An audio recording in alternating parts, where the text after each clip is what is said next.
ইল্লাল্লাহ ফাকাত, শুধুমাত্র লা ইলাহা ইল্লাল্লাহই হচ্ছে কালিমা তাইয়্যিবা।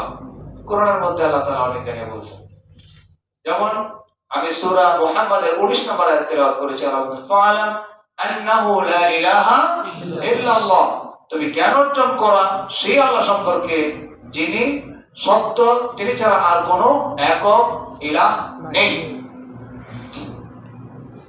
আজকের আলোচনার বিষয়টাই হবে এটা, লা ইলাহা ইল্লাল্লাহ সম্পর্কে জ্ঞান অর্জন করা।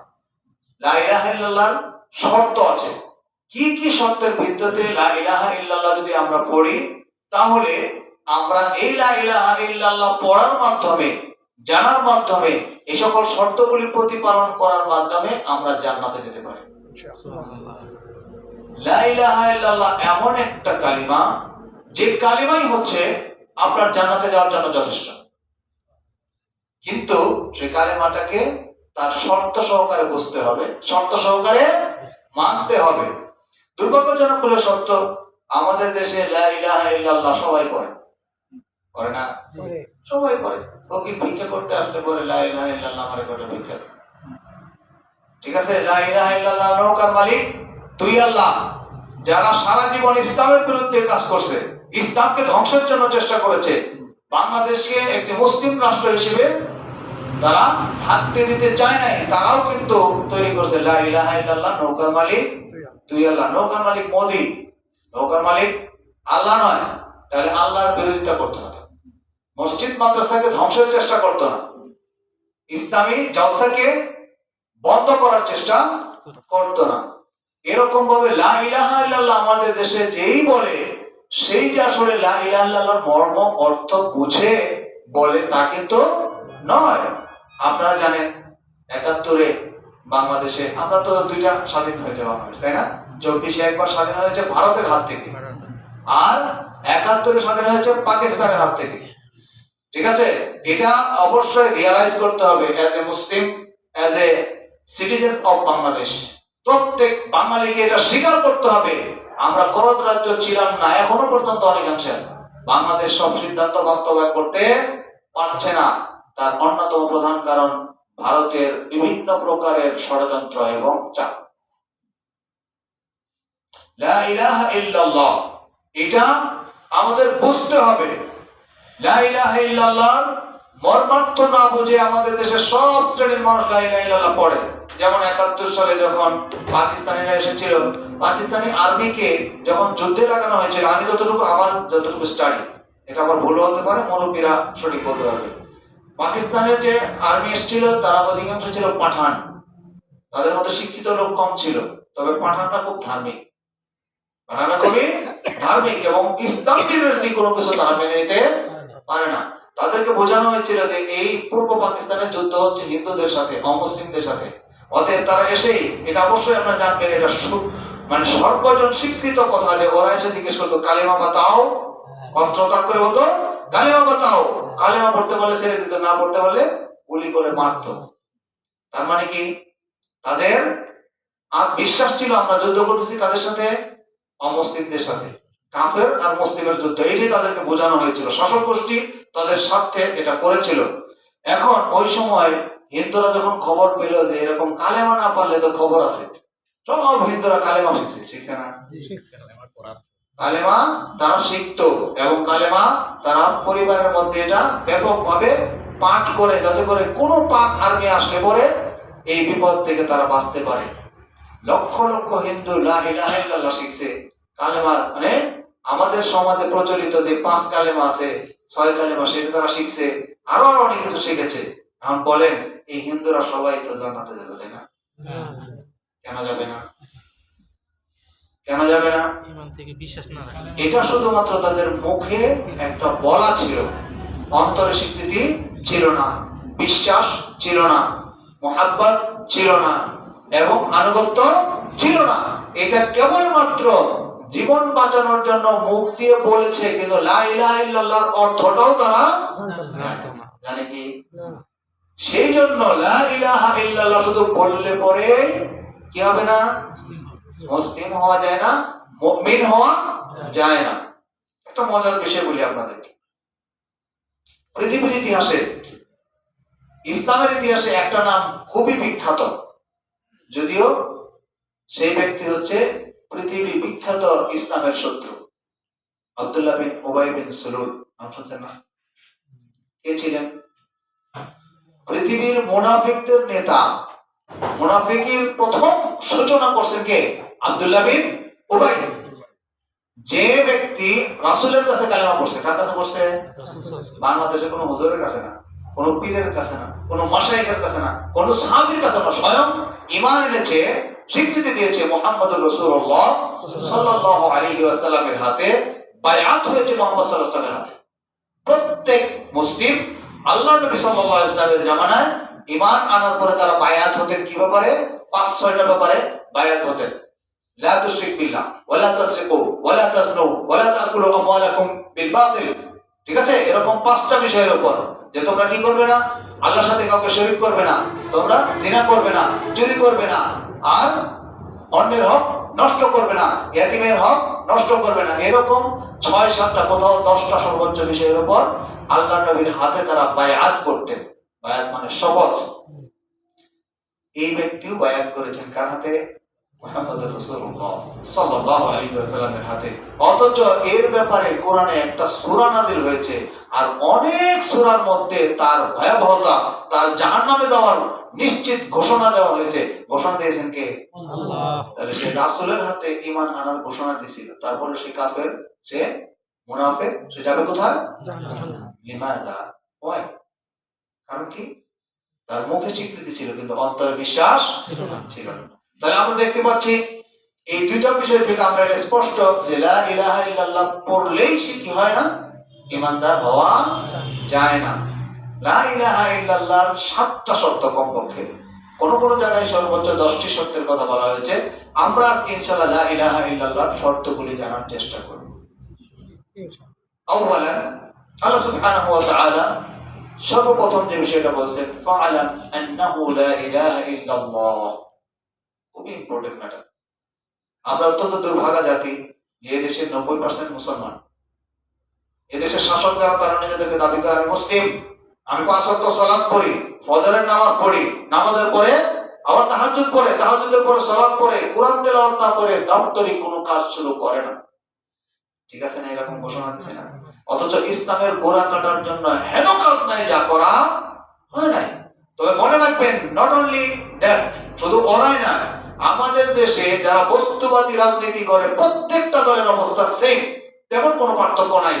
19 আর 20 মুদ্রার এপিটা ওপিট, তারা সবাই প্রায় সেম। কারণ তারা প্রত্যেকেই কেবলমাত্র রাজনৈতিক অঙ্গনে নিজেদের স্বার্থ হাসিল করার জন্য ইসলাম ভুলুণ্ঠিত হলো, মুসলমান ধ্বংস হলো, এটা তাদের দেখার বিষয় না। তার স্বার্থের জন্য প্রয়োজনে আরো অনেকে ইসলামকে জবাই করবে, এতে কোনো সন্দেহ নেই। তো সেই দেশে, যে দেশে 90% মুসলমান, অথচ সেই দেশে আমাদের স্কুল, কলেজ, ইউনিভার্সিটি এবং কি মাদ্রাসা, দুর্ভাগ্য আমাদের, কত বড় দুর্ভাগ্য। রাষ্ট্রীয় যত প্রতিষ্ঠান আছে সেখানে আপনি সর্বোচ্চ ডিগ্রি অর্জন করার পরেও লা ইলাহা ইল্লাল্লাহর মর্মার্থ জানতে পারবেন না। নাউযুবিল্লাহ বলবেন না? সুবহানাল্লাহ। বুঝাতে পারতেছি কি? কামিল পাস করবেন, লা ইলাহা ইল্লাল্লাহর অর্থ পড়ানো হবে না আপনাকে। মাদ্রাসা থেকে কামিল পাস একটা মানুষকে যদি বলেন মা মা'না লা ইলাহা ইল্লাল্লাহ, লা ইলাহা ইল্লাল্লাহর অর্থ কি? আপনারা বলেন তো কি লা ইলাহা ইল্লাল্লাহর অর্থ কি? আল্লাহ ছাড়া উনি বলছেন, কারণ উনি একজন শিক্ষিত মানুষ এবং এই ধরনের মাজালিসে উনি বসেন। এছাড়া আপনারা সারা জীবন কি বলছেন বলেন তো দেখি? আল্লাহ ছাড়া কোনো ইলাহ নেই, আল্লাহ ছাড়া কোনো মাবুদ নেই, আল্লাহ ছাড়া কোনো উপাস্য নেই। ঠিক আছে? তো এটাই তো আমাদের মোস্ট অফ দ্য পিপল, বাংলাদেশের 70-90% মানুষ মুসলমান যারা, তারা এটাই বলে না? লা ইলাহা ইল্লাল্লাহর অর্থ যদি হয় আল্লাহ ছাড়া কোনো ইলাহ নেই, তাহলে এই কথাটা একেবারে স্পষ্ট ভুল। কোন অবস্থাতেই লা ইলাহা ইল্লাল্লাহর অর্থ সঠিক হবে না। আমি তার একটা ছোট্ট উদাহরণ দেই। ইলাহ মানে যাকে মানুষ ইবাদত করে, ইলাহ মানে মাবুদ, ইলাহ মানে মাবুদ। তবে ইলাহের অর্থ শুধুমাত্র মাবুদ নয়, আইনদাতা, বিধানদাতা, রিজিকদাতা, ঠিক আছে, পরিচালনাকারী সব কিছু মিলেই হচ্ছে ইলাহ। ঠিক আছে, রব ও ইলাহ। এখন আমাদের দেশের যারা মুসলমানের বাচ্চা হয়েও গাছের কাছে পূজা করে না, কিছু লোক কচ্ছপের কাছে পূজা করে, কিছু মানুষ কাসিমের কাছে যায়, কিছু মানুষ আপনার কুমিরের কাছে যায়, কিছু মানুষ পয়লা ফাকলার কাছে যায়, কিছু মানুষ আপনার শাহজালালের কাছে যায়। আপনারা যদি না দিয়ে থাকেন, আমি একটা অসুযোগ হয়েছে, এইসব প্রায় অধিকাংশ জায়গায় আমি গিয়েছি। সেখানে যে দেখছি মুসলমানের বাচ্চারা দাঁড়িয়ে দাঁড়িয়ে দোয়া করতে, বাবা আমার এইটা দাও, আমাকে এটা করো, আমি এটা চাই, আমি তোমার কাছে এই সাহায্য চাই, আমার এই অভাব, আমার এই সমস্যা দূর করো। যদি আপনি শাহজালালের মাঝে যান, প্রতি 5 মিনিট অন্তর এরকম লোকের ভিড় দেখবেন, মিছিল করতে করতে এসে তার চতুর্দিকে, কবরের চতুর্দিকে দাঁড়িয়ে এইরকম ভাবে মোনাজাত শুরু করছে। বলেন তো দেখি, এরা কার কাছে চায়? এরা যদি আল্লাহর কাছেও চায়, কোরআন এদের ব্যাপারে বলছে, মা না'বুদুহুম ইল্লা লিয়ুকাররিবুনা ইলাল্লাহি যুলফা। নিশ্চয় যারা আল্লাহকে বাদ দিয়ে অন্য যে সকল দেব দেবতা এবং গাছপালা, বৃক্ষলতা, কবর ইত্যাদির কাছে যায়, তারা বলে যে আমরা এদের ইবাদত অন্য কোনো কারণে করি না, এজন্য করি যে তারাই আমাদেরকে আল্লাহর কাছে পৌঁছে দেব। এই বেটা মরছে, নিজের কাপড়টা কিসে পড়তে পারে? কি বলেন? কবরে কিসে নিতে যেতে পারে? কত বড় নির্বোধ! এদের মাঝে আর হিন্দুদের মধ্যে কোনো পার্থক্য নাই।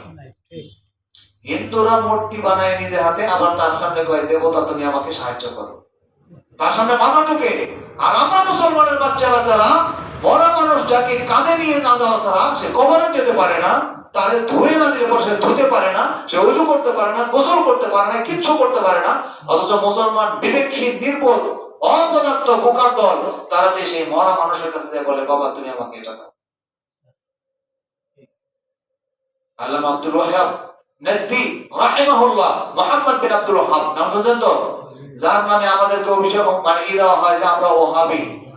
তবে আল্লাহর একটা নাম হচ্ছে ওয়াহাব। আহাব মানে কি? অধিক দাতা।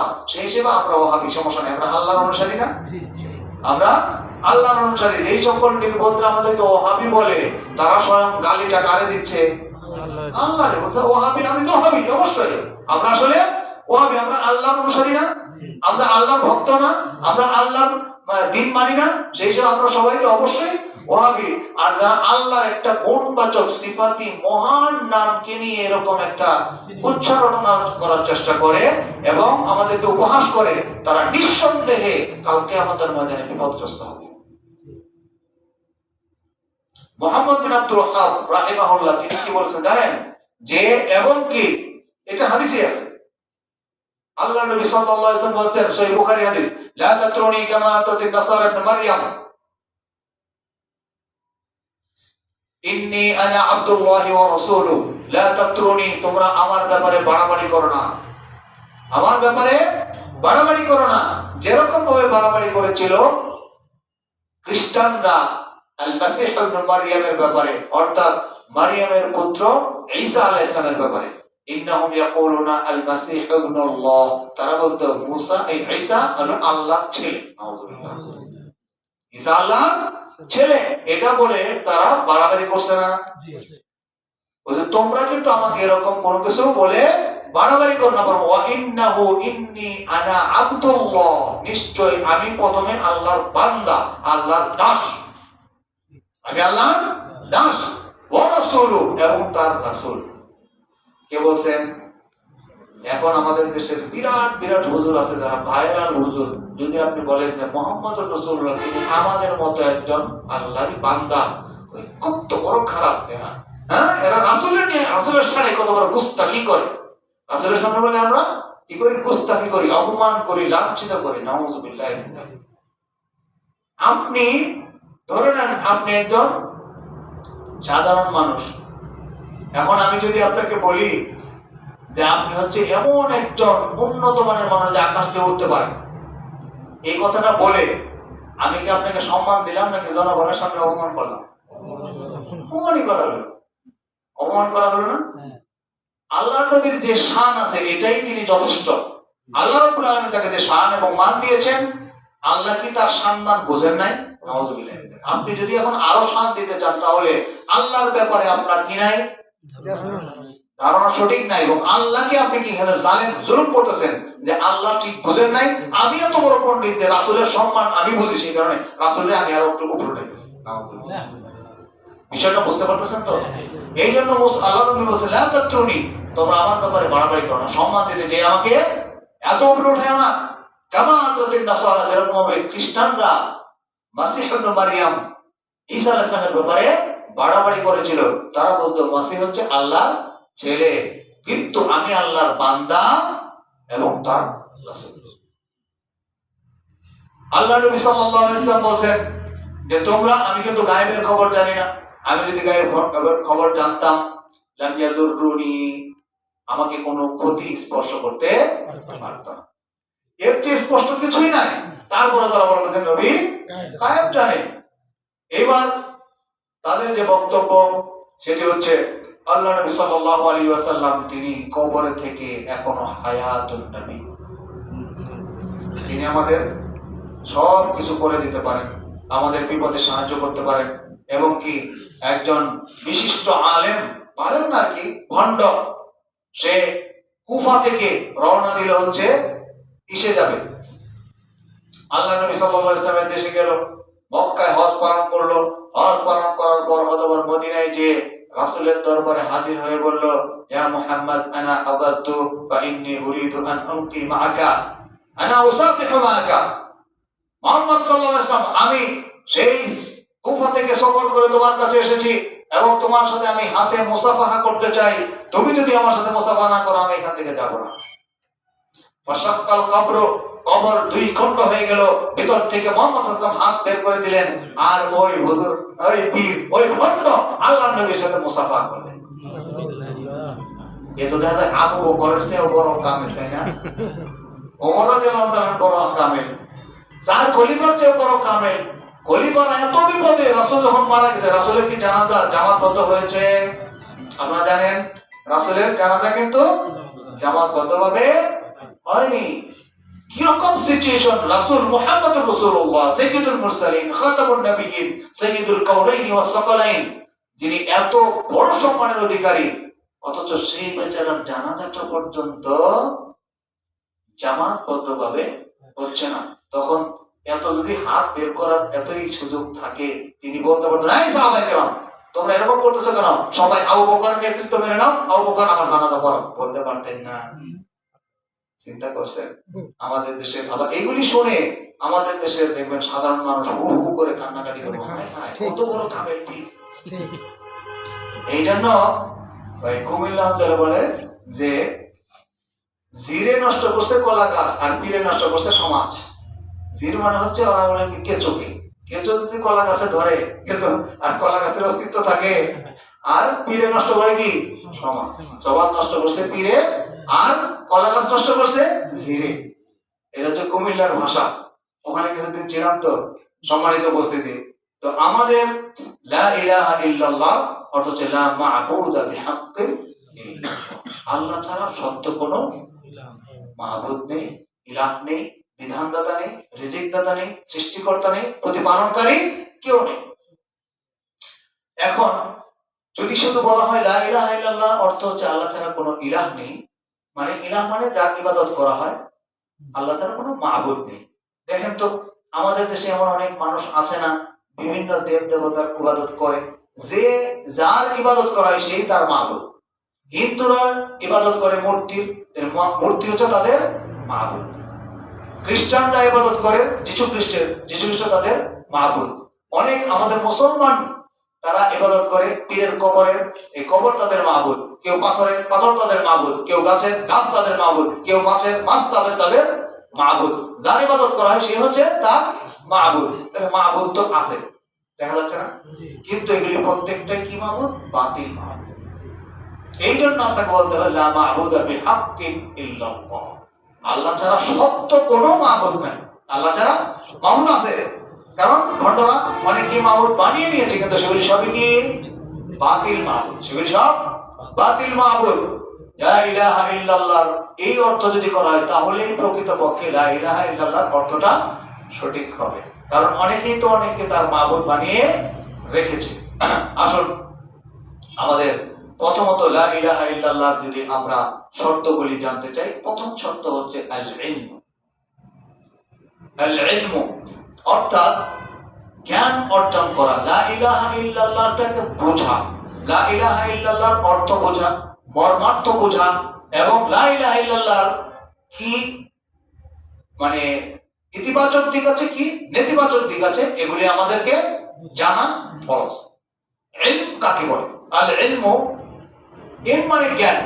তবে ইসলামী শরিয়ায় কোরআন এবং হাদিসে ইলম বলতে ওই ইলমকে বলা হয় আল ইলমুল ইউনতাফাউ, আল ইলমুল্লাযী ইউরাফু আল্লাহ সুবহানাহু ওয়া তাআলা ওয়া ইউরাফু বিহি তাওহীদুল্লাহি ওয়া আসমাইহি ওয়া সিফাতিহি ওয়াল আখিরাতি।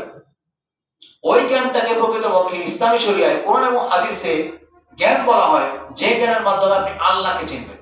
কাকে চিনবেন? আল্লাহকে চিনবেন, আল্লাহর তাওহীদ সম্পর্কে বুঝবেন, তার আসমা এবং সিফাত সম্পর্কে বুঝবেন। যে জ্ঞান দিয়ে আপনি আল্লাহর সাথে সম্পর্ক তৈরি করতে পারবেন, যে জ্ঞান দিয়ে আপনি পরকাল চিনবেন, যে জ্ঞান দিয়ে আল্লাহর ভয় আপনার মধ্যে জাগ্রত হবে, যে জ্ঞান দিয়ে আপনি পরকাল সম্পর্কে বুঝতে পারবেন, এই জ্ঞানটাকে বলা হবে হচ্ছে ইসলামী শরিয়ার দৃষ্টিকোণ থেকে ইলম। জ্ঞান তো সবই, যেমন এই যে এখানে একটা মোবাইল তৈরি হয়েছে, মোবাইল একটা, এটা যারা তৈরি করছে তাদের জ্ঞান নাই? নিঃসন্দেহে তারা জ্ঞান, এটাও জ্ঞান। এই যে গাড়ি তৈরি করেছে এটাও জ্ঞান, ইঞ্জিনিয়ারিং একটা জ্ঞান, সবকিছু জ্ঞান। তবে পৃথিবীর সব জ্ঞানকে আপনি এক পাল্লায় আনেন। যেমন পৃথিবীর সবচেয়ে এখন পাওয়ারফুল বিজ্ঞানী হচ্ছে ইলন মাস্ক। এর আগে মাইক্রোসফটকে পৃথিবীর সবচেয়ে মেধাবী ব্যক্তি হিসেবে বিবেচনা করা হতো। এর আগে ছিল হচ্ছে আইনস্টাইন। এরকম অনেক অনেক বিজ্ঞানী আসছে, তারা অনেক জ্ঞানী। আমি আপনাদেরকে একটা প্রশ্ন করি, ইলন মাস্ক সে হাজার হাজার কোটি টাকা মালিক। পৃথিবীতে বলা হয়েছে যে গত 100 বছরে ইলন মাস্কের মতো মেধাবী বিজ্ঞানী পৃথিবীতে আসেনি। এত মেধাবী সে যে এমন কিছু কাজ ঘটাচ্ছে যেটা আসলে অনেকেই বলতেছে সে পৃথিবীর মানুষ না, মনে হয় এলিয়েন জগতের মানুষ। সে মহাকাশে মানে অনেক উপগ্রহ প্রেরণ করতেছে এবং সেগুলিকে আবার অক্ষত অবস্থায় ফিরিয়ে আনতেছে, যেটা আজ পর্যন্ত পৃথিবীর মানুষ কোনোদিন কল্পনাও করতে পারেনি। ইলন মাস্ক সে কোন ধরনের মানুষ? খ্রিস্টান, তাই না? ধরে নেন 1000 না 50,000 কোটি ডলারের মালিক। আজকে সে পরে গেল কয় টাকার মালিক? মরার পরে ওর জায়গা কোথায়? সন্দেহ আছে? কোনো সন্দেহ আছে? কোন মুমিনের এই ব্যাপারে সন্দেহ করার কোন সুযোগ নেই। একজন কাফের, একজন মুশরিক, তার কোনো হিসাব হবে না, বিনা হিসেবে সে জাহান্নামে যাবে। ওয়াকাদিমনা ইলা মা আমিলু মিন আমালিন ফাজআলনাহু হাবাআন মানসুরা। কাল কিয়ামতের ময়দানে আল্লাহ বলছেন আমি সেদিন অগ্রসর হব ওই সকল মানুষদের বিভিন্ন আমলগুলিকে আমি দেখার জন্য। অতঃপর যে সকল লোকেরা শিরকের যুক্ত আমল করেছিল অথবা দুনিয়াবি কাজ নিয়ে ব্যস্ত ছিল, আমি তাদের সমস্ত আমলগুলিকে ফু দিয়ে ধুলায় মিলিয়ে দেব।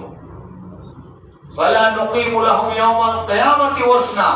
কাল কিয়ামতের ময়দানে আমি তাদের কোনো আমলের কোনো ওজনই স্থাপন করব না। তার মানে কি? তিনি কোনো হিসাব দিবেন না, বিনা হিসেবে তারা কোথায় যাবে? জাহান্নামে যাবে। ইলন মাস্কের এত জ্ঞান, পৃথিবীর ইতিহাসে যাকে বলা হচ্ছে যে বর্তমান পৃথিবীর সবচেয়ে মেধাবী, সবচেয়ে ব্রিলিয়ান্ট, সবচেয়ে জ্ঞানী একজন মানুষ, অথচ এই লোকটা মরলে পরে যাবে কোথায়? জাহান্নামে। তাহলে এই এত জ্ঞান, এত ব্রেন, এত মেধা তার কোন কাজে আসলো? কেন আসলো না? ঈমান না থাকার কারণে। তার আসল জ্ঞান যেটার কারণে তার ঈমানও নাই। আপনার উত্তর সঠিক। ঈমান নাই কেন? যে জ্ঞানটা তাকে ঈমানের দিকে নিয়ে আসবে, যে জ্ঞান থাকলে সে ঈমানদার হতো, যে জ্ঞান থাকলে সে আল্লাহর সাথে পরিচিত হতো, যে জ্ঞান থাকলে সে আল্লাহয় বিশ্বাসী হতো, যে জ্ঞান থাকলে সে শিরক মুক্ত হতো, যে জ্ঞান থাকলে সে আল্লাহর সাথে কানেক্টেড হতো, সেই জ্ঞান তার নাই। কি বলবেন তাহলে? এত বড় জ্ঞান, এত বড় পণ্ডিত, এত বড় অর্থ, এত বড় বিজ্ঞানী হওয়া সত্ত্বেও সে আসলে কি জ্ঞানী না মূর্খ? মূর্খ।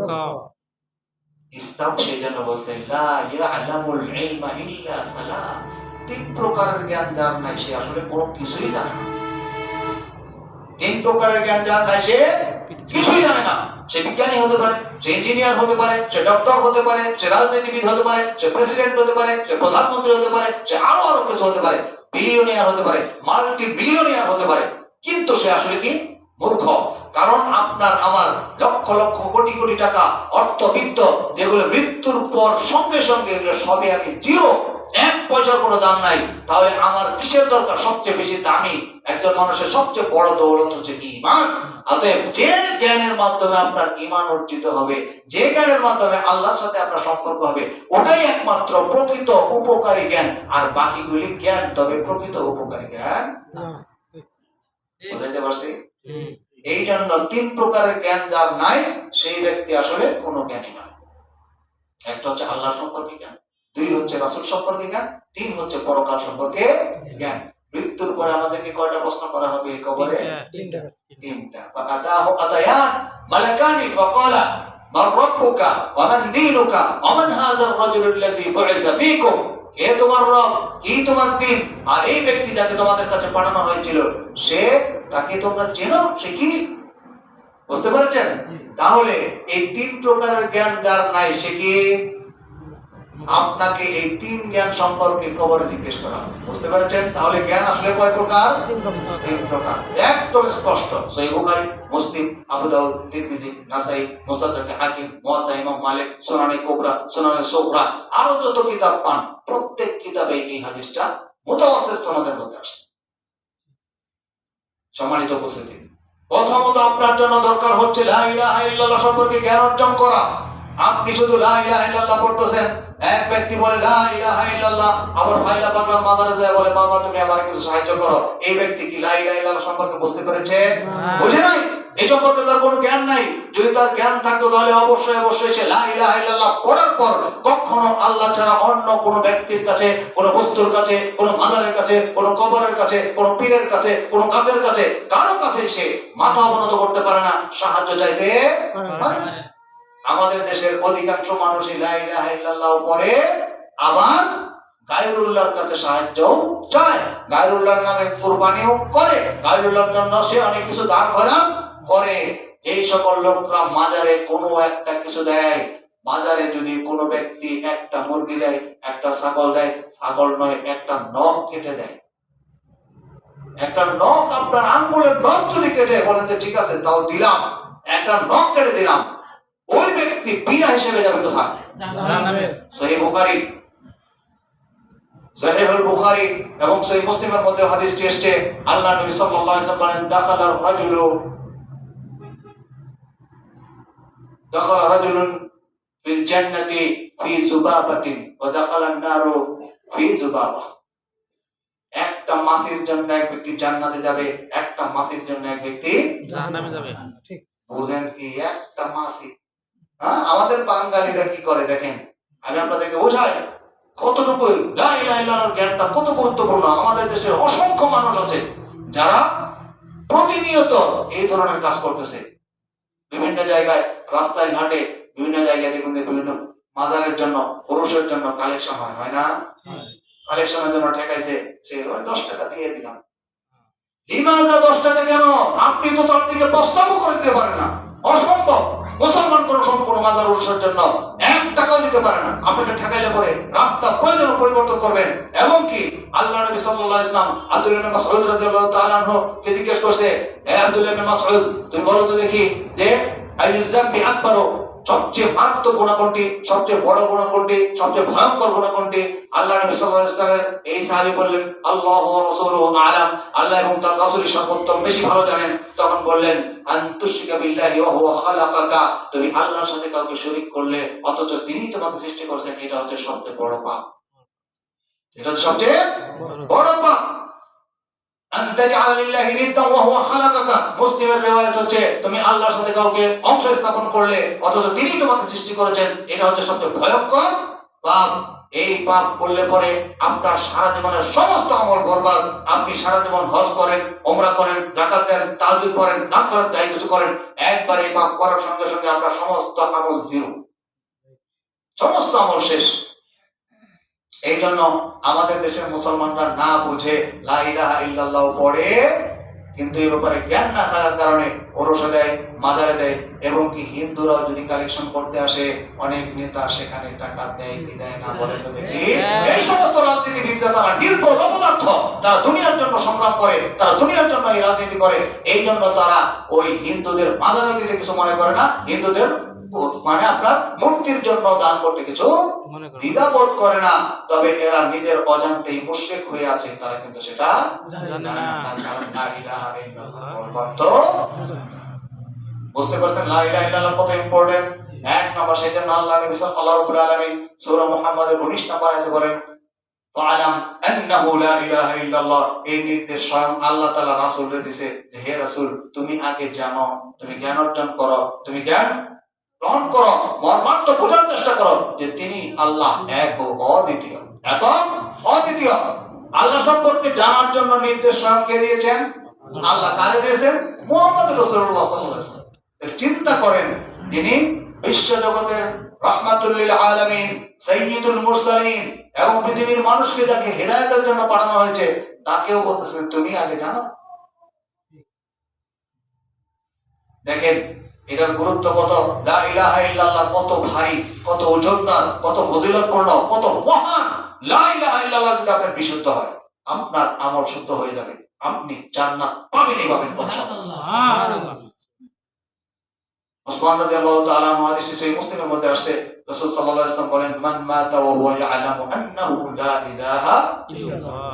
এখানে আছে ইলাম, জানো। আলেম মানে জ্ঞানী, ইলাম মানে অর্ডার, নির্দেশ, তুমি জানো। আর দেখেন এই হাদিস দেখেন একই সাথে মিলে যায়। আল্লাহ নবী বলেন মান মাতা, যে ব্যক্তি মারা গেল, ওয়া হুয়া ইয়ালামু, অথচ সে জানে লা ইলাহা ইল্লাল্লাহ, আল্লাহ ছাড়া সত্য কোনো ইলাহ নেই, ওয়া দাখালাল জান্নাহ, সে জান্নাতে। সুবহানাল্লাহ। লা ইলাহা ইল্লাল্লাহ জানলে পরে উপকার আছে না নাই? উপকার কি ছোটখাটো নাকি? আল্লাহ আল্লাহ জান্নাত লাভ করবেন আপনি। আল্লাহ যদি লা ইলাহা ইল্লাল্লাহর মর্মার্থ আপনার জানা থাকে, এমন অবস্থায় এটা জেনে যদি আপনি মারা যান, তাহলে জানা থাকলে আপনি কি করবেন না? ওরসে দিবেন না, জানা থাকলে মাজারে দিবেন না, জানার সামনে গাছে দিবেন না, জানা থাকলে ওই হিন্দুদের কোন জায়গায় আপনি কিছু। আমার এক উস্তাদ ছিল ভারতে, মাদ্রাসা মুহাম্মাদিয়া আরাবিয়াতে উস্তাদের কাছে পড়েছি, এবং আমাদের এলাকায় তার বাড়িও করে দিয়েছিলাম আমরা। ভারত থেকে তিনি হিজরত করছেন একমাত্র কারণ কি জানেন? তিনি জমিদারের মতো 400 একরের মতো তার সম্পত্তি ছিল, 400 একর। বুঝতে পেরেছেন? আর এখন তো একটা ছেলে আছে, সবাই এখন একজন হচ্ছে আইডিয়াল কলেজের, এখন বাংলাদেশে আইডিয়াল কলেজের প্রিন্সিপাল হয়েছে বসের ভাই। আপনি কয়েকদিন আগে হয়তো আইডিয়াল কলেজ আর একটা কলেজ বিএফ শাহিন কলেজের সাথে মনে হয় মারামারি হয়েছিল, সেখানে দুই প্রিন্সিপাল মিলে একটা বিবৃতি দিয়েছে, অনলাইনে আপনারা অনেকে দেখে থাকবেন। এরপরে দাড়িওয়ালা একেবারে মৌলানা সাহেবের মতো চেহারা, উনি হচ্ছেন আমার সেই উস্তাদের ছেলে।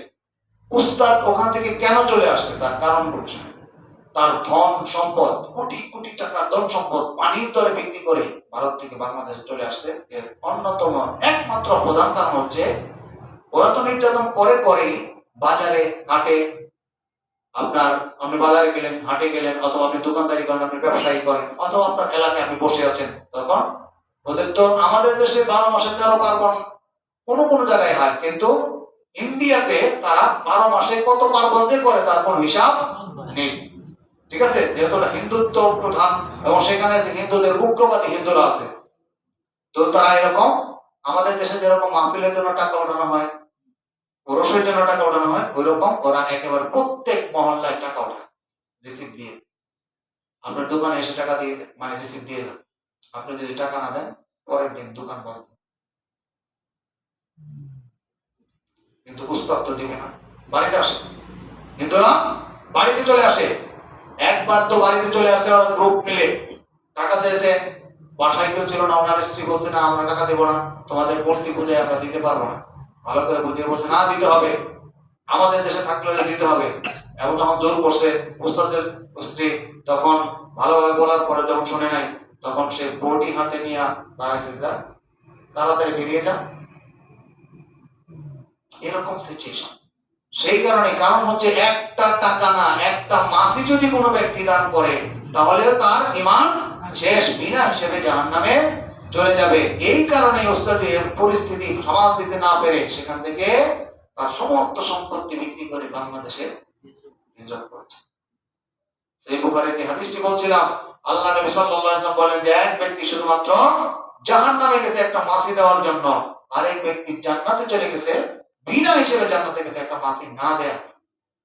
দুই ব্যক্তি রাস্তা দিয়ে চলছিল, এমন অবস্থায় রাস্তার মাঝখানে ছিল, এই যে যেমন হিন্দুদের বিভিন্ন এখন কি হয় পূজা হয়, এরকম মূর্তি পূজার একটা অনুষ্ঠান ছিল। তখন তাদের দুজনের রাস্তা রোধ করে দাঁড়ালো এবং তারা বললো যে এখানে কিছু দাও, এখানে কিছু দান করো। একজন বলে না আমি কিছু দান করবো না, ওই বললো দান করবো না, না কিছু হলেও দাও, কিছু হলেও দাও। এক পর্যায়ে বললো একটা মাছি মেরে হলেও দাও, না হলে তোমাদের পথ ছাড়বো না। একজন বললো যে এটা সহজ কথা, এটা মাছি মেরে দিতে কি হয়, চাষ করে হাতে মেরে মাছি দিয়ে দিচ্ছে। আরেকজন বলছে যে আমি যদি মরেও যাই একটা মাছি তো ধরে এক মাছির ডানাও দিতে পারবো। তখন তাকে ধরে মেরে ফেলেছে, তখন তাকে মেরে ফেলেছে। আল্লাহ নবী বলেন যে ব্যক্তি একটা মাছির ডানা দিল সে বিনা হিসেবে জাহান্নামে যাবে, আর যে ব্যক্তি মাছির ডানাও না দিয়ে জীবনটাকে দিয়ে দিয়েছে সে বিনা হিসেবে। মুসলমানদের চিন্তার অনেক ব্যাপার রয়েছে। আমরা মুসলমান, আমরা হইলাম কিয়া গোলালো মার্কা মুসলিম, আমরা সব কিছুর মধ্যে আছি, আমাদেরকে দিয়ে সবকিছু করানো যায়, কারণ আমাদের ঈমানটা এত দুর্বল যে আমাদের জ্ঞান নাই। আল্লাহ বলেন ফাআলাম, জান। এই জন্যই প্রথম শর্ত হচ্ছে লা ইলাহা ইল্লাল্লাহ পড়বেন, এটা জেনে পড়বেন। লা ইলাহা ইল্লাল্লাহ অর্থ বোঝার চেষ্টা করতে হবে। লা মা'বুদা বিহাক্কিন ইল্লাল্লাহ, আল্লাহ ছাড়া সত্য কোনো ইলাহ নেই। সুতরাং এটা যখন কোনো ব্যক্তি বুঝবে, সুতরাং আল্লাহ ছাড়া অন্য যত ইবাদত, অন্য যত মা'বুদের কাছে মানুষ যায়, সে তার কারো সামনে মস্তক অবনত করতে পারে না, তাদের কারো কাছে কোনো বাইরে ইখতিয়ারি বিষয় চাইতে পারে না, তাদের জন্য সে কোনো কিছু দান খয়রাত করতে পারে। এইটা হচ্ছে আমরা লা ইলাহা ইল্লাল্লাহ প্রথম শর্ত। দুই নাম্বার হচ্ছে ইখলাস। দুই নাম্বার হচ্ছে ইখলাস। আপনি মুখে বললেন লা ইলাহা ইল্লাল্লাহ, কিন্তু আপনার ভেতরে যদি এটা ইখলাস না থাকে, একনিষ্ঠভাবে আপনার প্রত্যেকটা কাজ একমাত্র কেবলমাত্র শুধুমাত্র আল্লাহকে রাজি খুশি করার জন্যই করবেন, অন্য কোনো উদ্দেশ্যে নয়। আপনি যে ইবাদত করবেন, আপনি যে দান খয়রাত করবেন, আপনি যে যা কিছু করবেন, তার জন্য মনের ভেতরে নিয়ত কয়টা থাকবে? একটা। আল্লাহকে সন্তুষ্ট করা। সন্তুষ্ট করা আল্লাহ, মানুষকে দেখানো নয়, নেতৃত্ব জাহির করা নয়, মানুষের বাহবা পাওয়ার উদ্দেশ্যে নয়। ওমা উমিরু ইল্লা লিয়াবুদুল্লাহ মুখলিসিনা লাহুদ্দিন। আল্লাহ রাব্বুল আলামিন বিশ্ব মানবতাকে নির্দেশ দিয়েছেন যে তোমরা যা কিছু করবে একমাত্র আল্লাহর জন্য দিনটাকে খালেস করেই তোমার সকল ইবাদত আল্লাহর জন্য খালেস করতে হবে। আল্লাহর জন্য খালেস মানে কি? যে আপনি যা করবেন শুধু আল্লাহকে রাজি খুশি করার জন্য করবেন, অন্য কোনো উদ্দেশ্যে করবেন না। তাহলে লা ইলাহা ইল্লাল্লাহ যখন পড়বেন, আপনি কেবলমাত্র শুধুমাত্র একমাত্র আল্লাহর তাওহীদের উদ্দেশ্যে, আল্লাহর তাওহীদ প্রতিষ্ঠার জন্য আপনার সংগ্রাম থাকবে এবং আল্লাহ রাব্বুল আলামিনের জন্য আপনার সমস্ত ইবাদত, বন্দেগী, দান, খয়রাত, জুহুদ, চেষ্টা প্রচেষ্টা ব্যাপৃত হবে। অন্য কোনো উদ্দেশ্যে আপনার প্রচেষ্টা থাকা লা ইলাহা ইল্লাল্লাহ। তিন নাম্বার হচ্ছে মুহাব্বত। আপনি লা ইলাহা ইল্লাল্লাহ পড়ছেন ঠিক, কিন্তু লা ইলাহা ইল্লাল্লাহর প্রতি আপনার মুহাব্বত নাই। মুহাব্বত কেমন? আল্লাহ তাআলা বলেন ওয়া ইন কুনতুম তুহিব্বুনাল্লাহ ফাত্তাবিউনি ইউহিব্বুকুমুল্লাহ। ওয়া ইন কুনতুম তুহিব্বুনাল্লাহ, তোমরা যদি আল্লাহকে ভালোবেসে থাকো, ফাত্তাবিউনি, আমি রাসূলের আনুগত্য করো, আমি রাসূলের আনুগত্য করো। রাসূলের আনুগত্য না করে আমাদের দেশের বিপুল সংখ্যক মানুষ তারা নিজেদেরকে দাবি করে তারা আশিকে রাসূল, তারা সুন্নি। বাংলাদেশে কিন্তু একটা বিরাট গ্রুপ আছে, তারা কি দাবি করে? সুন্নি। আর আমাদের কি বলে? ওয়াহাবি। সুন্নি মানে বুঝেন তো? সুন্নি মানে সুন্নাতের একান্ত অনুসারী। ওরা নিজেদেরকে দাবি করে তো সুন্নাতের অনুসারী, অথচ প্রত্যেক প্রত্যেকটা সুন্নতের ভুলুণ্ঠনকারী হচ্ছে তারা। ওরা সুন্নত যা ইসলামী শরীয়তে প্রমাণিত, সহিহ সুন্নাহ দ্বারা প্রমাণিত প্রত্যেকটা সুন্নতকে জবাই করে ওরা নিজেদেরকে দাবি করে আমরা সুন্নি। এরকম এক নম্বর আপনি দেখবেন ওই সুন্নিরা বলবে, যে ব্যক্তি বলবে মিলাদ নাই ওর বউ তালাক হয়েছে, কি বলবেন? আপনি যদি মিলাদ না পড়েন তাহলে বউ নাকি তালাক দেবে। যত প্রকারের বিদআত আছে ওরা নিজেদের নামটা যদি বিদআতি দিত, মুবতাদিঈ দিত, তাহলে ওদের নামটা সঠিক হতো। কিন্তু ওরা দাবি করে কি আমি সুন্নি। এবং আবার সুন্নির মধ্যে দুই গ্রুপ, একটা তো গরম সুন্নি, একটা তো ঠান্ডা সুন্নি। আমি ওদের এলাকায় কিছুদিন থাকছি, গরম সুন্নি ঠান্ডা সুন্নি মাঝে মাঝে মারামারি, বুঝতে পেরেছেন?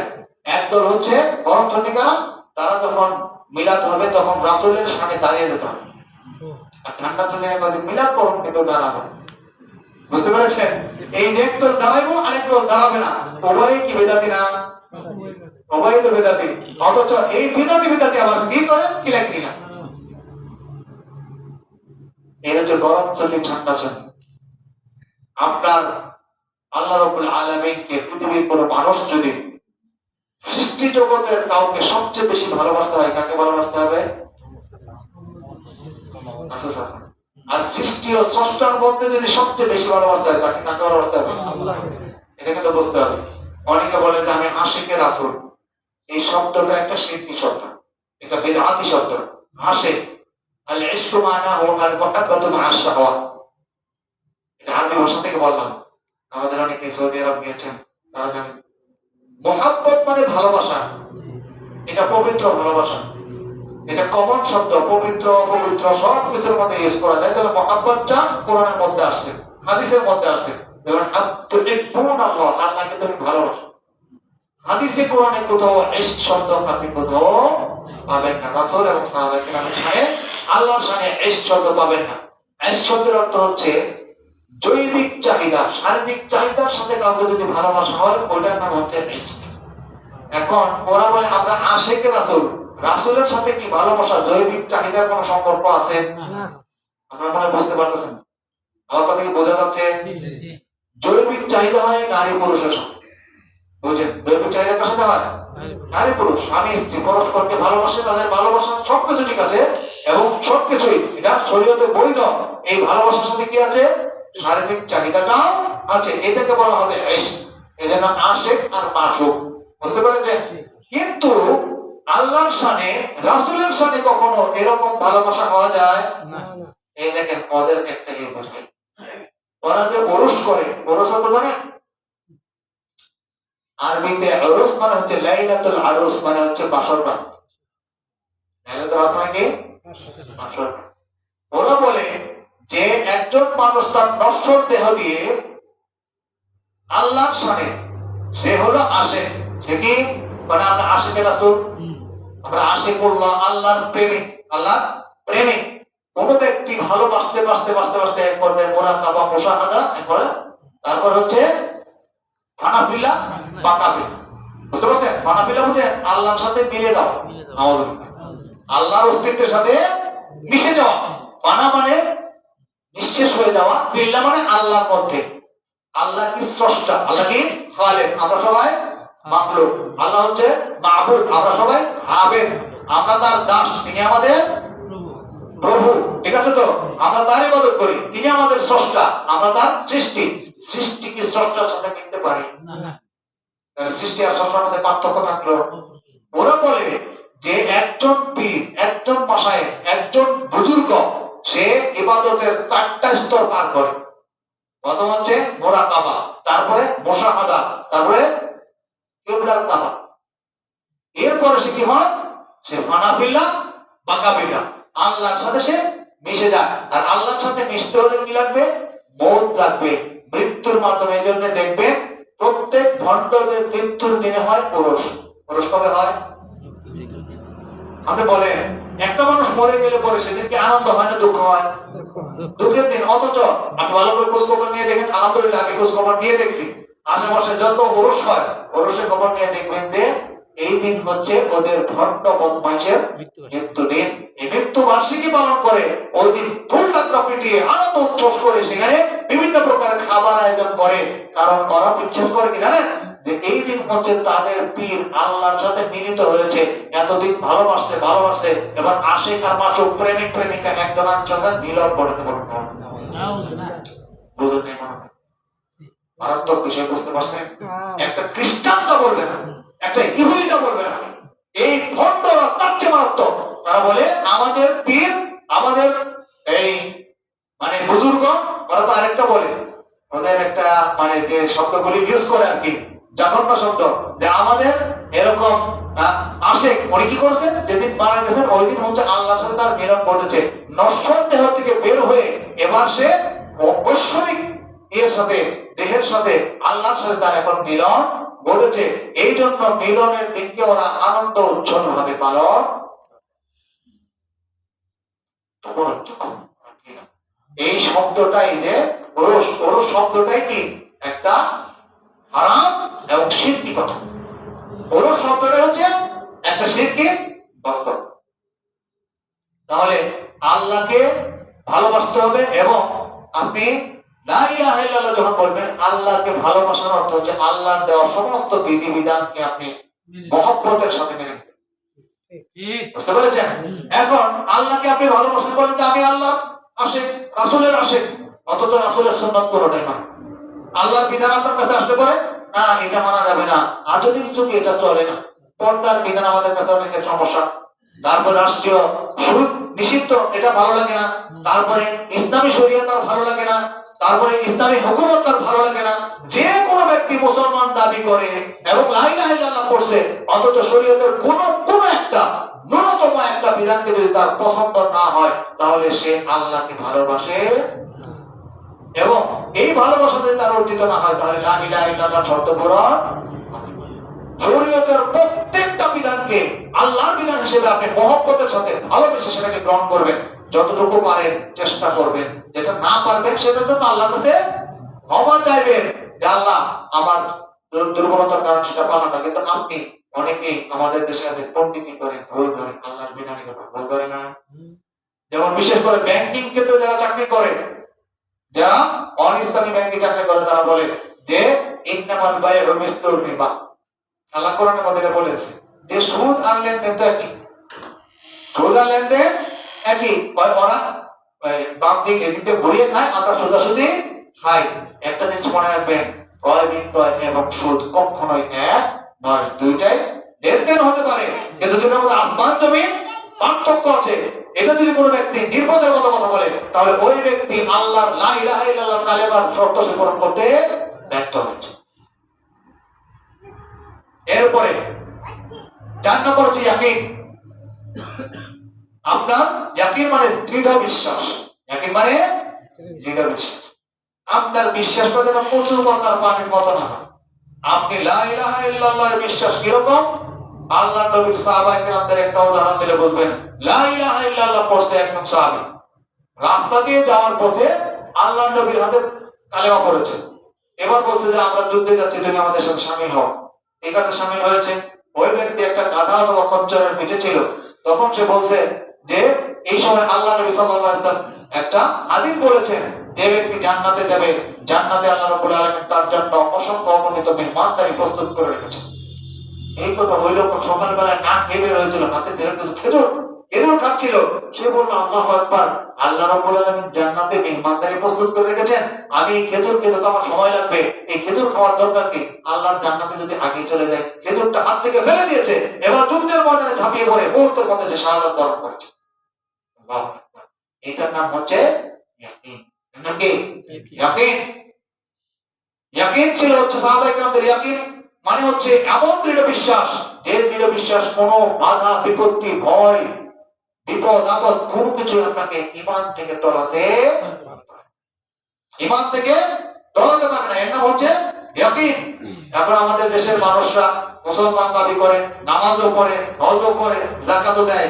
এখন যদি এরকম কোন একটা বিশেষ সুযোগ আসে যে ইসলামের ক্ষতি হবে, কিন্তু তার অনেক ব্যক্তিগত লাভ হবে, বুঝেন নাই? এরকম একই সাথে দুইটার তাকাজা, ইসলামের ক্ষতি হবে কিন্তু ব্যক্তিগত অনেক লাভ হবে।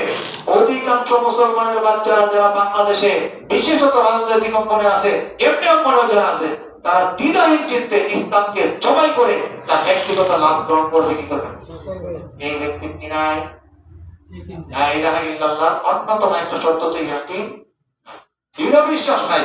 ঈমানটা হচ্ছে দৃঢ় বিশ্বাস, এমন বিশ্বাস যে আপনার সামনে হিমালয় পর্বতের বাধাও যদি আসে, আপনি আল্লাহর উপর ঈমান এমন ভাবে আনবেন যে আপনি কোনোভাবে সেই ঈমান থেকে একটু পিছু পা হবেন। এটার নাম হচ্ছে ইয়াকিন। আল্লাহ নবী সাহাবায়ে কেরাম তাবেঈন ইযম আদ্দাল আন এখনো সালাফুস সালেহিনরা পরিস্থিতি অনেক কঠিন কঠিন পরিস্থিতি তারা মোকাবেলা করে, কিন্তু আল্লাহর উপর ইয়াকিন তাদের থাকে যে বিপদ আসতে পারে, মুসলমানের বললে বাঁচতে, শহীদ বললে শহীদ, বাঁচতে গাজী। আমি যদি এই বিপদে আমার মৃত্যু হয়, আমি আল্লাহর রাস্তায় আমার জীবন কুরবান করে দিলাম। ওই ব্যক্তি এমন অবস্থায় মৃত্যুবরণ করলে সে শাহাদাতের মহান মর্যাদা লাভ করবে, কিন্তু ইয়াকিন থাকতে হবে। এরপর হচ্ছে আপনার লা ইলাহা ইল্লাল্লাহর অন্যতম আরেকটাই হচ্ছে আল কুফরু মা ইউবাদু মিন দুনিল্লাহ। লা ইলাহা ইল্লাল্লাহর আরেকটা অষ্টম শর্ত হচ্ছে যে আল্লাহ বাদ দিয়ে অন্য যা কিছুর ইবাদত দুনিয়াতে করা হয়, গাছের, মাছের, মূর্তির, কবরের ইত্যাদি যা কিছু, পাথরের, এই সব কিছুকে অস্বীকার করতে হবে। আপনি অনেকেই বলতে এরা ফিতনাবাজ, হিকমত করে কুফরি করা যাবে না, হিকমত করে শিরক করা যাবে না। গত 15 বছরে আমি যেহেতু একটা সরকারি চাকরি করি, আমাদের এরকম পরিস্থিতির শিকার হতে হয়েছে অনেক সময়। সেটা কি যে আপনার বিভিন্ন দিবসে যে সকল স্তম্ভ খাড়া করে রাখা হয়েছে, অনেক কিছু ভাঙা হয়েছে, এগুলি বাকিগুলি ভাঙতে হবে। সালাফুস সালেহিনদেরকে এটা ভাঙতে হবে। মাজারগুলি যেরকম ভাঙা হয়েছে, অনুরূপভাবে বাংলাদেশের কোন জায়গায় কোন স্মৃতিস্তম্ভ কোনো কিছু ভাঙা যাবে না। আল্লাহ নবী সাল্লাল্লাহু আলাইহি ওয়াসাল্লাম নিজে ঘোষণা করেছেন যে আলী, হে আলী, তুমি এমন কোন উঁচু কবর পাবে সেগুলিকে ভেঙে দেবে, এমন কোন মূর্তি স্থাপনা তৈরি করা হয়েছে সেগুলিকে মাটির সাথে মিশিয়ে দেবে। আলী রাদিয়াল্লাহু তাআলা আনহু তিনি তার বাহিনী নিয়ে বের হয়েছেন এবং যেখানে যা পেয়েছেন সমস্ত উঁচু কবরগুলোকে ভেঙে দিয়েছেন, মূর্তিগুলোকে মাটির সাথে মিশিয়ে দিয়েছেন। এবং একটা গাছ ছিল, ওই গাছের মধ্যে একটা শয়তান পরী ছিল, যেই পরীটা বিভিন্ন সময় বিভিন্ন জায়গায় আপনার মানুষকে বিভ্রান্ত করত, ঈমান নষ্ট করত। ওই গাছটাকে পর্যন্ত কেটে ফেলা হয়েছে এবং ওই শয়তান পেত্নীকেও আপনার বেঁধে তাকে হত্যা করা হয়েছে। তার বিরাট লম্বা লম্বা চুল ছিল এবং তাকে হযরত আলী রাদিয়াল্লাহু তাআলা নিজে হাতে হত্যা করেছে। কি বলতেন? আমাদের দেশে এই বিভিন্ন দিবসে কি করা হতো? বাধ্য করা হতো। এর আগে এরকম ছিল না, বিশেষ করে গত 15 বছরে, সর্বশেষ 5 বছরে বলা হয়েছে শহীদ মিনারে দিয়ে ফুল দিতে হবে, তারপরে আপনার দিতে হবে, শহীদ বেদিতে পুষ্পস্তবক অর্পণ করতে হবে। কোন মুসলমান ঈমান রক্ষার্থে এটা করতে শহীদ বেদি মানে কি? এটাও একটা মূর্তি, মূর্তিকে প্রতীকী ভাবে শহীদ মিনার হিসেবে স্থাপন করা হয়েছে। এর সামনে আপনি সম্মান প্রদর্শনার্থে সেখানে ফুল দিলেন, সেখানে সম্মান করলেন, নীরবতা পালন করলেন, আপনি নিঃসন্দেহে শিরক করবেন। এই শিরক আমাদের দেশে অগণিত আলেমরাও করতে বাধ্য হচ্ছে, আলেমরাও করতে বাধ্য হয়েছে। যারা অনেকে এটা করেনি, অনেকের চাকরি গেছে, অনেকে বিপদগ্রস্ত হয়েছে। আলহামদুলিল্লাহ আমরাও কৌশলে এখান থেকে বেঁচে থাকার চেষ্টা করছি এবং আমি বলছি, আমাকে অনেকবার বলা হয়েছে, আমি বলছি আমার চাকরি যদি চলে যায় তারপরে আমার পক্ষে কোনোদিনই এখানে যাওয়া সম্ভব নয়, আমি কোনোদিন এটা করতে পারি না, আমাকে চাকরি তো করতে, আমার জান গেলে আমি করবো না। ইচ্ছা আল্লাহ নবী বলতেন লা তুশরিক বিল্লাহি ওয়া লা তুতিত্তা দুর্বৃত্তা, তুমি কখনো শিরক করবে না আল্লাহর সাথে, যদিও তোমাকে মেরে ফেলা হয় অথবা আগুনে জ্বালিয়ে দাও। কত মারাত্মক কথা, অথচ আমাদের দেশে কথায় কথায় কিন্তু ঠিক করা হয়েছে।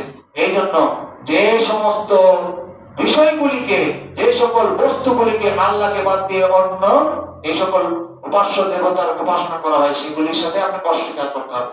আল্লাহ বলেন ফামান ইয়াকফুর বিত-তাগুত ওয়া ইউমিন বিল্লাহি ফাকাদ ইসতামসাকা বিল উরওয়াতিল উসকা লা ইনফিসামা লাহা। খুবই মানে আশা জাগা নিয়ে একটা আয়াত। এই আয়াত বলে আমি আমার আজকের আলোচনা শেষ করব। আল্লাহ তাআলা বলেন ফামান ইয়াকফুর বিত-তাগুত, সুতরাং যে ব্যক্তি তাগুতকে অস্বীকার করে ওয়ায়ুমিন বিল্লাহ, এবং ঈমান আনবে একমাত্র কার প্রতি? আল্লাহর প্রতি, ফাকাদ ইসতামসাকা, সে পাকড়াও করলো এমন এক হাতলকে লানফিসামা লাহা, যা কোনোদিন ছিঁড়ে নেবার, যা কোনোদিন ছিঁড়বে না। তাহলে আপনাকে কার ইসলামের মধ্যে আসতে প্রথমে না একজন মুসলিম যদি মুসলমান হতে চায় তাহলে প্রথমে তাকে হা বলতে হবে নাকি না বলতে হবে? প্রথমে ইসলামে প্রথমে প্রবেশের যে বক্তব্য সেটা হচ্ছে না। কেমন দেখেন, পৃথিবীতে অসংখ্য অগণিত দেব দেবতা আছে এবং অধিকাংশ মানুষই সেই সকলগুলিকে কি করে মানে। এই জন্য প্রথমে ইসলামে লা ইলাহা ইল্লাল্লাহ কি প্রথমে কি না, নাই, কিছু নাই, কেউ নাই, দেবতা কোনো কিছুই মানি না। মানি কাকে? একমাত্র আল্লাহকে। ইসলামের প্রথম বক্তব্য হচ্ছে লা ইলাহা, কোনো ইলাহ নেই, কোনো দেবতা নেই, কোনো উপাস্য নেই, কোনো রিজিক দাতা নেই, কোনো সন্তান দাতা নেই, কোনো মৃত্যু দাতা নেই, সাহায্যকারী নেই, একমাত্র কে আছেন? আল্লাহ। ইসলামের প্রথম হচ্ছে তাহলে এই জন্য হচ্ছে ফামান ইয়াকফুর বিত-তাগুত, আপনি তাগুতকে অস্বীকার করতে হবে, তাগুতকে অস্বীকার করতে হবে। আপনি আল্লাহকেও মানেন, তাগুতকেও মানেন, আপনার ঈমান নাই। আপনার এই মিশ্রিত ঈমান দিয়ে কোনো কাজে আসবে না। আল্লাহ তাআলা সেজন্য বলছেন যে আল্লাযীনা আমানু ওয়া লাম ইয়ালবিসু ঈমানাহুম বিযুলম, যারা ঈমান এনেছে আল্লাহর প্রতি তবে তাদের ঈমানের সাথে শিরককে মিশায় না। আমাদের দেশে যারা তার নিজেদেরকে দাবি করে তাওহীদি জনতা, তারা তাওহীদি জনতা না, তারা হচ্ছে মুশরিকি জনতা। কিসের জন্য? আল্লাহর প্রতি ঈমান আনে, আবার অন্যের প্রতিও বিশ্বাস পোষণ করে, অন্যের কাছে সাহায্য চায়। তাহলে আল্লাহকে বলতেন যে শুধু ঈমান আনা নয়, কিন্তু শিরককে মিশ্রিত করা যাবে না। দুইটা শর্ত, ঈমান আনতে হবে আর শিরক মুক্ত থাকতে হবে। আমাদের দেশের আলহামদুলিল্লাহ সালাফুস সালিহিন এবং আহলুল হাদিসরা এটা দিক থেকে অনেকের চেয়ে অগ্রগামী, অনেকের চেয়ে অগ্রগামী। আলহামদুলিল্লাহ তাদের আমল কম হতে পারে, তবে শিরক মুক্ত আমল, মুক্ত আমল, শিরক মুক্ত আমল। এই জন্য আহলুল হাদিসদের কথা সবাই সহ্য করতে পারে।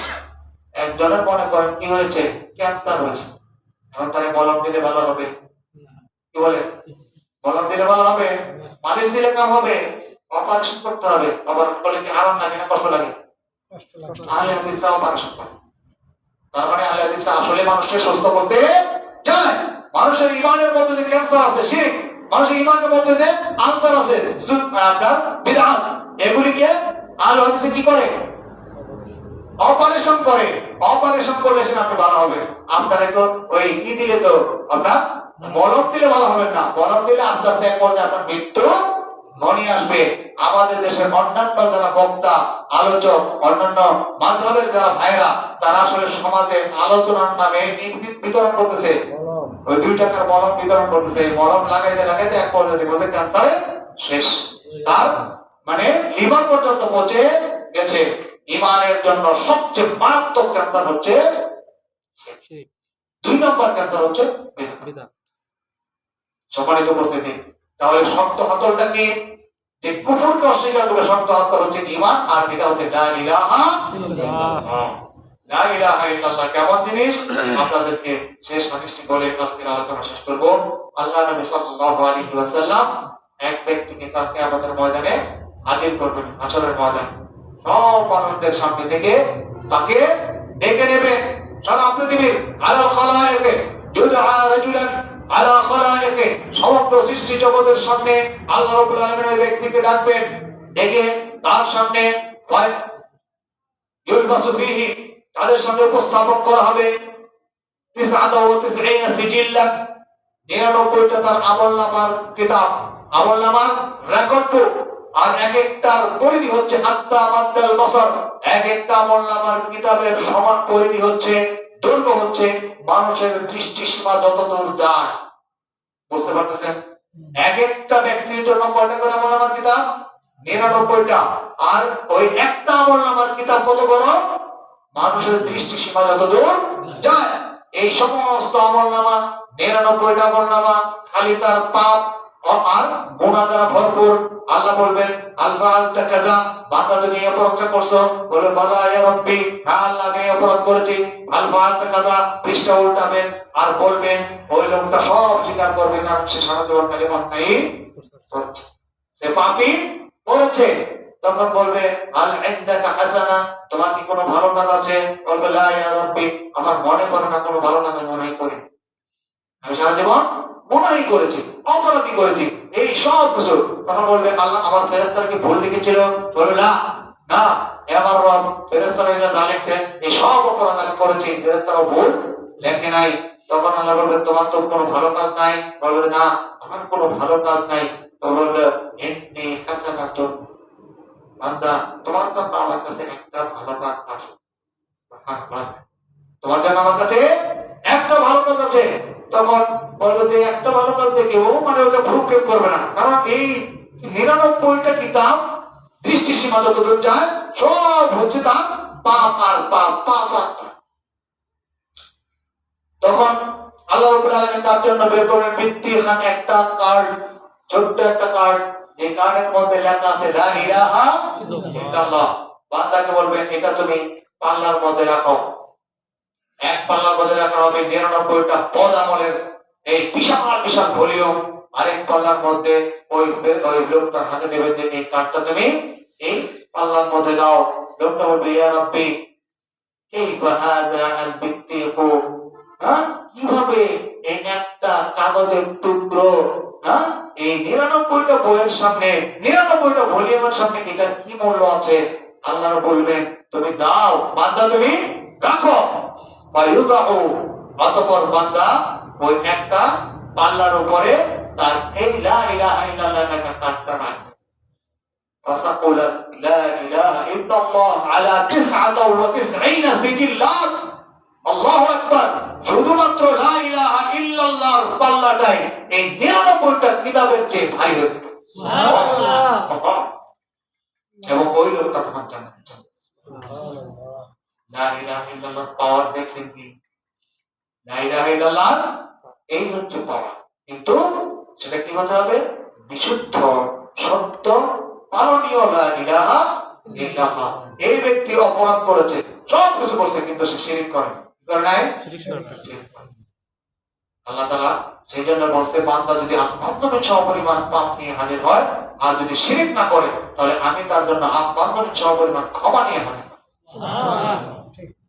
সম্মানিত উপস্থিতি, আজকের আলোচনার মূল সাবস্টেন্স এটাই, লা ইলাহা ইল্লাল্লাহকে আমাকে বুঝতে হবে। লা ইলাহা ইল্লাল্লাহ একটা শব্দ হচ্ছে এটা আপনার জানতে হবে, 2 নাম্বার দৃঢ়ভাবে বিশ্বাস করতে হবে, 3 নাম্বার ইখলাস এর সাথে এর উপর বিশ্বাস পোষণ করতে হবে, 4 নাম্বার মহব্বত রাখতে হবে। লা ইলাহা ইল্লাল্লাহর প্রতি আপনার মহব্বত, লা ইলাহা ইল্লাল্লাহর প্রতি মহব্বত মানে আল্লাহর প্রতি মহব্বত, আল্লাহর বিধানগুলি মহব্বতের সাথে মানা। লা ইলাহা ইল্লাল্লাহর আরেকটা অর্থ হচ্ছে আপনার আল ইনকার ওয়াল কুফরু মা ইউকাদু মিন দুনিল্লাহ, আল্লাহকে বাদ দিয়ে অন্য যাদের উপাসনা করা সেগুলি অস্বীকার করতে হবে। এই বিষয়গুলি যদি আমাদের ভেতরে থাকে তাহলে আশা করা যায় যে লা ইলাহা ইল্লাল্লাহ পড়ার কারণে একটা লা ইলাহা ইল্লাল্লাহ আমার জীবনের জন্য যথেষ্ট হয়ে যাবে ইনশাআল্লাহ। সম্মানিত উপস্থিতি, এই জন্য আমাদের সমাজে প্রচলিত অসংখ্য অগণিত মতবাদ, ফিরকা এবং বিদআত ও শিরক, এগুলো থেকে বাঁচার জন্য আমাদেরকে অর্জন করতে হবে। এর বিকল্প নাই। শেষ জামানায় ফিতনার ফিতনা, অসংখ্য অগণিত ফিতনা, কয়টা ফিতনা আলোচনা করব? হ্যাঁ, এখন বর্তমানে আমরা আহলে হাদিস আর একদল বেদাত আহলে কোরআন, জানেন তো আপনারা? এটা আলোচনা হওয়া দরকার। সুযোগ হলে একটা আলোচনা করব। আহলে কোরআন সম্পর্কে জানা খুব দরকার। আহলে কোরআনটা মূলত খ্রিস্টান ধর্মের অনুসারী, তারা খ্রিস্টানিটি প্রচারের নামে মুসলমানদের ভিতরে ঢুকছে আহলে কোরআন বলে। কারণ কোরআনের অনুসরণের কথা যদি বলেন, সব মানুষ কিন্তু দুর্বল, যে কোরআনের অনুসারী, ঠিক আছে? এরকম কত যে একটার পর একটা আসতেছে। এই জন্য সহিহ বুখারীর একাধিক হাদিসে বলা হয়েছে শেষ জামানার ফিতনা থেকে, বিশেষত দাজ্জালের ভয়ঙ্কর ফিতনা থেকে একমাত্র ওই সকল ব্যক্তিরা নাজাত পাবে যাদের মধ্যে দ্বীনি ইলম থাকবে, যাদের মধ্যে দ্বীনি ইলম থাকবে। এজন্য দ্বীনি ইলমের এই হালাকা অত্যন্ত গুরুত্বপূর্ণ। মানুষ কম হোক, কিন্তু এর ফজিলত অনেক বড়, এর আউটপুট, এর ডাইমেনশন অনেক ব্যাপক। এজন্য আপনারা যে কয়জন আছেন আলহামদুলিল্লাহ চেষ্টা করবেন আরো মানুষকে হাজির করার জন্য, অন্তত নিজেরা এটা ধারাবাহিকতা বজায় রাখবেন। ইমানদারকে ইমানের পথে থাকতে হলে অবশ্যই এরকম দাস্তানের মধ্যেই থাকতে হবে। ইমান হচ্ছে প্রতিনিয়ত মোটিভেশনের, ইসলাম মোটিভেশনাল একটা জীবন বিধান। এই মোটিভেশন যদি বন্ধ হয়ে যায় আপনি আস্তে আস্তে স্রোতের বিপরীতে হারিয়ে যাবেন। এই জন্য আল্লাহ রাব্বুল আলামিন আমাদেরকে এই দ্বীনি মাজালিস নিয়মিত প্রতিপালন করা এবং এখান থেকে দ্বীনি জ্ঞান অর্জন করার তৌফিক দান করুন। আমিন।